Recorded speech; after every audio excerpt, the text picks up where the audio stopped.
Shame on me, shame on you, shame on us for ruining it all. Oh, and we don't feel bad that the earth is a mess. Shame on us. And I have to go to have some time of myself, for myself, for myself. Oh, shame on me, shame on you, shame on us for ruining it all. Whoa, whoa, whoa, whoa, whoa, whoa.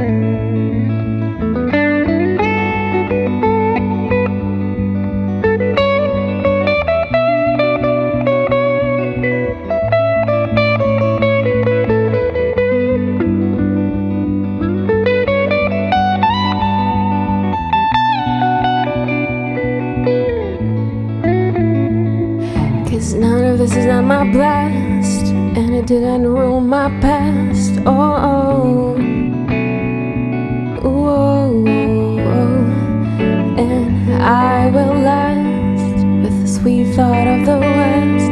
Oh, shame on me, shame on you, shame on us for ruining it all. And I will last with the sweet thought of the West. Oh,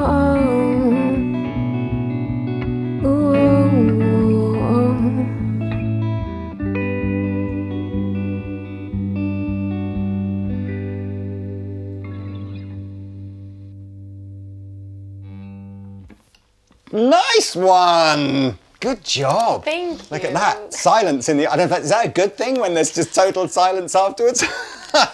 I like it. Well, very look, contemplative. It was. That was a beautiful song. What do you call that one? It's called Shame. Shame. Yeah. Oh, well, look. So I'm with Martina Blazeska. I started following Martina on Instagram maybe 6 months ago. I had absolutely no idea that when Martin Miller and Tom Quayle would be coming to the store that Martina would be with them as well, and it seemed terribly rude to not at least talk a little bit about Martina's music once we'd finished doing the video with Tom and Martin. So look, welcome to Guildford. Thank you. It's a pleasure to meet you. Yeah. Let's talk about, I must admit, you were talking to me about where you grew up and then going to Berkeley and all that kind of stuff. But tell us about your sort of earliest, memories of hearing a guitar player and thinking, oh, I think I might want to do that. It was in first grade, actually. I had a friend of mine who was performing in our music class, and he played just some basic Metallica stuff on acoustic. And I watched him do that, and I was like, wow, it's amazing. I want to do that too. And I remember asking him to go to his place so he can show me some stuff. And it was the first time I actually felt like, oh, I really want to do this. And then I had to convince my parents to get me a guitar. So I practiced on a little toy guitar till I was convincing enough for them to actually buy me Fair enough. But was it a lot of Metallica and metal kind of inspirations at first, or were you into other stuff? No, actually it was. So I was really into Iron Maiden. I was into Anthrax. On your toy acoustic guitar. I swear. I can see it. That's so cool. I only had an acoustic and I couldn't learn solos. So I then switched to more songs that were appropriate for acoustic instead of electric, because I just didn't own one. And I tried playing those Metallica solos on acoustic. They did not work. No, hard. What do you have, like fingers like with stone just the calluses at the end? Nah. So what, but then, you must have taken this pretty seriously, and you must have, at what point, in your teenage years did you sort of go from feeling like, this might be a hobby of mine to this could be a lifetime, career or passion of yours? it was moving quite fast from there because after convincing my parents I could do this, my father found out there's like a music conservatory. We have those in Macedonia. It was like a music high school where you go to just study music and nothing else. So I was shortly after me actually starting to play guitar, I was admitted to one of those schools, and it was classical. So I played classical guitar there. We had counterpoint, classical harmony, and I did 4 years of that. And that kind of led me to think, oh yeah, actually I'm gonna probably pursue this even after high school. And were you getting into bands and stuff in Macedonia, or did that come later when you went to the US? That came later, yeah. So in Macedonia, I only had like a duo setup with another friend of mine, and we were both playing guitar. She was playing, just like you, solos, and I was doing the rhythm guitar. And we gigged like that for a while. I was on vocals, and I wasn't in a band until college. So, I mean, how old were you when you went to Berkeley then?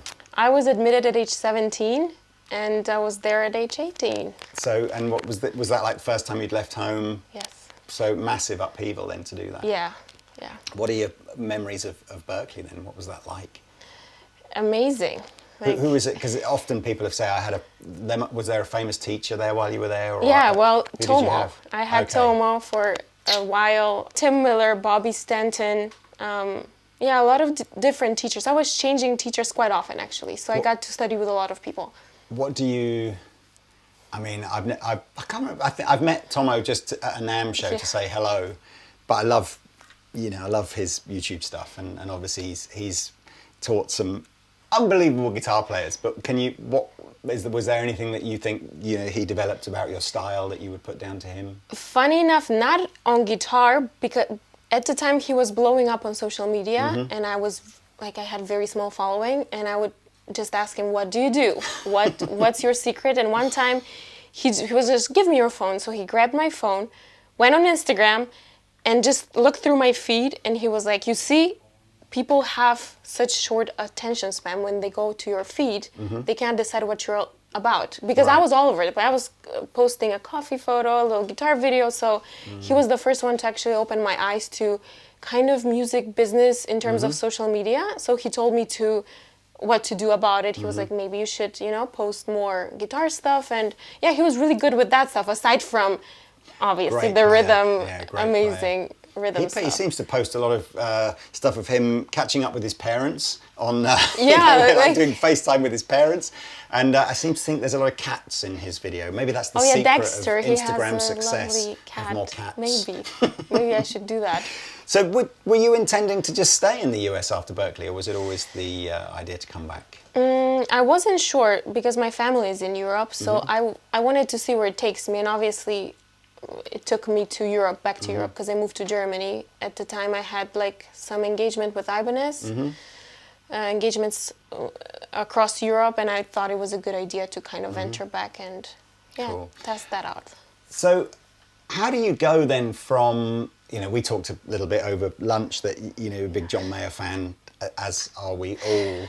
But where were those influences starting to come? Because you did your Metallica sort of thing when you were much younger, and then obviously I imagine studying at Berkeley, you've got a whole host of stuff. But is it very much now, do you like that? I could tell from your sort of rhythm playing and stuff, it's obviously quite inspired by some of the stuff that, John Mayer will do. Are there other guitar players that you love, or is it very much that more rootsy, poppy, bluesy kind of stuff? Well, because of my classical background, I then went through a completely new acoustic phase when I actually was aspiring to be a fingerstyle guitar player for many years. And that was at the beginning of my Berkeley time. So I would learn a lot of Michael Hedges stuff, for example, Johnny Mitchell, Andy McKee. So I think my right hand developed most during that time. And then with that knowledge, I was able to kind of transform into a more of a pop artist, whereas I started using my right hand so much in my music because it was already very developed because of the stuff I was playing. But it was mostly that acoustic influences, and then I started singing, and I was like, okay, I'm just gonna try to match these both worlds. So I think I'd love to. I wish I'd known more about you know, what you could do with your right hand when I was playing, you know, because I'm really, if I'm not holding a plectrum, I can't hybrid pick or anything like that, and I'm a hopeless finger picker. Well, have you seen John Mayer on the solo tour yet? Yeah, I went to Paris. Man. You saw him too? We saw him in London, and it's just like, that was like a masterclass, I think, of a solo artist, and some of the stuff he's playing. What was did he do, is it Edge of Desire? Edge of Desire, with that long intro that he improvised, right? With you're listening to this thing, and what he is playing is incredibly difficult. And then the melody that he's singing over the top is like totally rhythmically and melodically different to what, and you're just like going mind blown. Was that? But I get the impression though. Obviously, your right hand is good, right? So like because I've also played a lot of the John Mayer stuff before.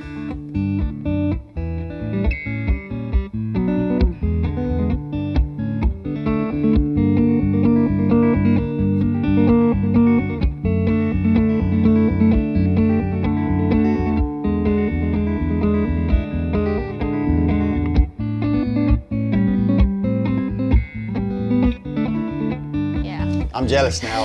I'm jealous because I don't even know how I would try and whatever. Yeah, it's definitely the classical, because I did spend like many years doing that, and then Have you met Matteo Mancuso yet? Another? No, I have not. Because he's another like guy that you see his right hand technique. Yeah, and again, it's you're just like going, impressive. but that's obviously from some sort of almost flamenco sort of classical style, he's using these two fingers, I think. Like it's.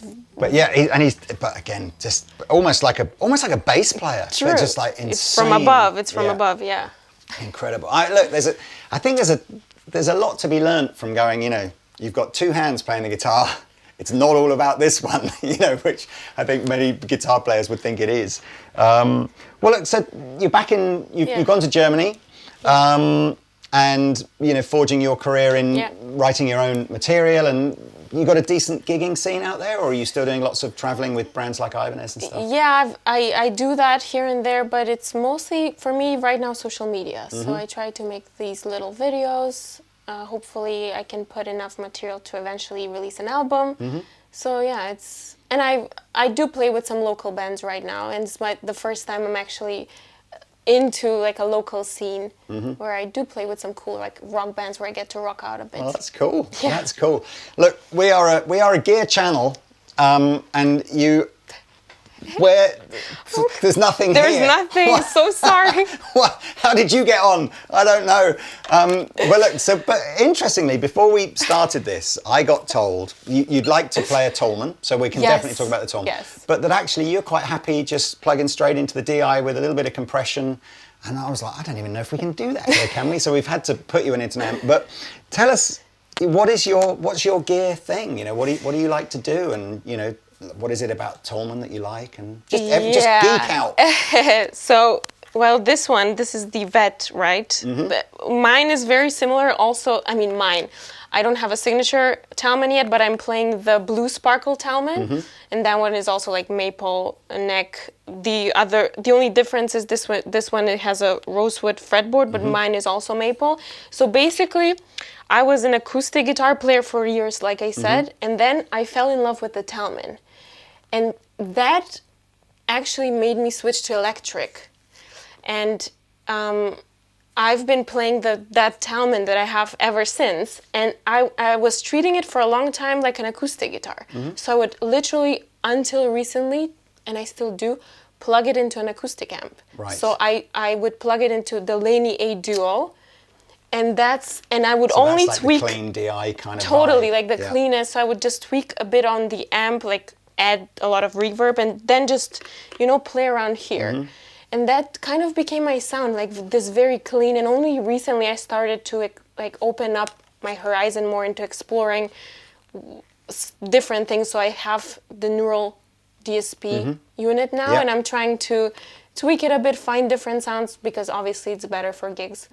But yeah, I think that thing, moving from acoustic to electric and approaching it like an acoustic, kind of developed my sound, which is like very clean, What was it about the Tolman? You know, we had Yvette on the channel maybe 3 or 4 years ago, something like that. I mean, again, just like crazy talent. Did you see she did the piano thing like that? It's just like, oh man. On all instruments, violin too. She's just brilliant. Crazy talented and a really unique style of playing the guitar as well. I don't know that you can really teach that. I think you've just got to let somebody go and work it all out for themselves. Yeah. But I'm just interested that the Tolmans had a real. Prior to Yvette playing it, it had been in the Ibanez catalogue and nobody bought it, and then it just was discontinued. Yeah. And now it's like everybody seems to want the Tolman. So what is it? Is it the body shape or just the style of it, or what is it? I think it's definitely the body shape. I don't know. There's something so unique about it, and it's very catchy, like eye candy almost. And then I really like the neck is amazing. Like on mine, like the telly style neck, I really enjoy. Mm-hmm. So, and also it just feels great to play them. I don't know, I really cannot pinpoint what it was, but it's just, I fell in love with the Talmans, and it's, in my opinion, the best guitars I've ever played.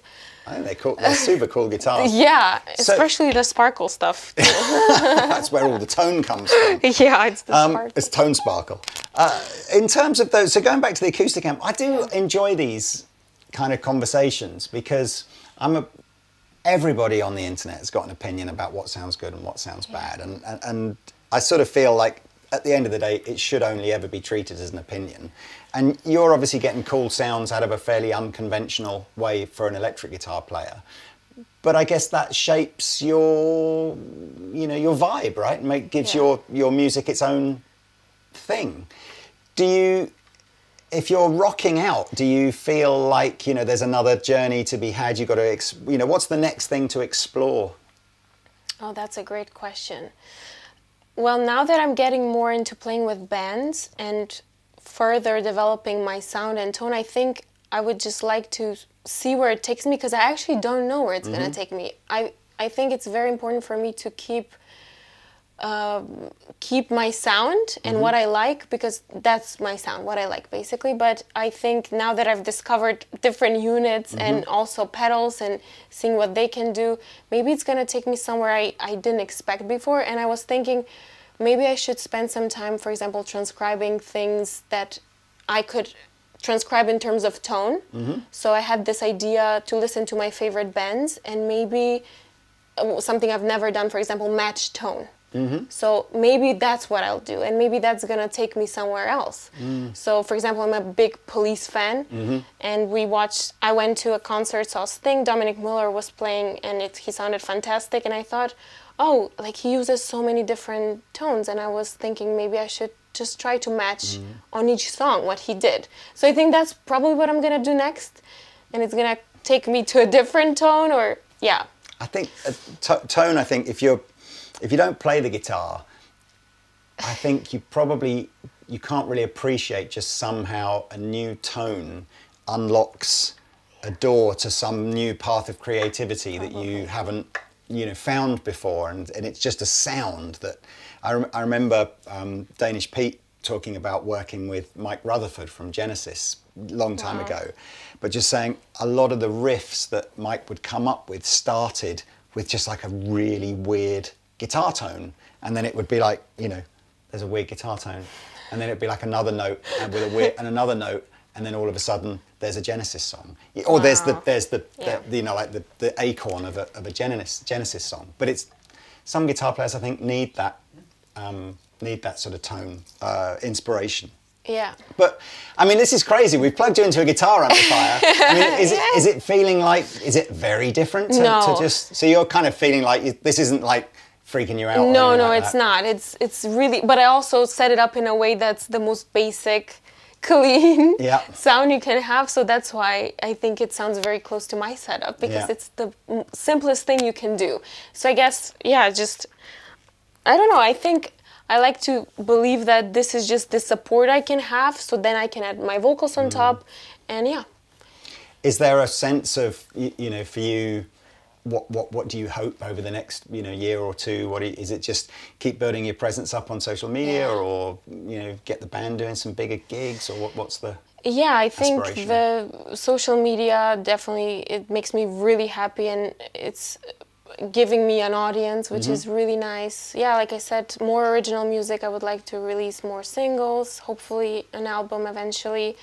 And yeah, gig, tour, all Awesome. that stuff, collaborations. I really would like to collaborate with some musicians. Well, And friends as well. You've got one particular guitar player who I'm sure would be happy to collaborate anytime you really wanted to. Anyway, look, it's been an absolute pleasure meeting you in person. Like I say, enjoy your Instagram channel, and you should go and check it out too. And, you know, who knows where we will see you go over the next few years, but, you know, I wish you all the best. It's a real pleasure to meet you. Thank you. Thank you guys for tuning in, and we shall see you in another video soon. Bye-bye. Bye-bye.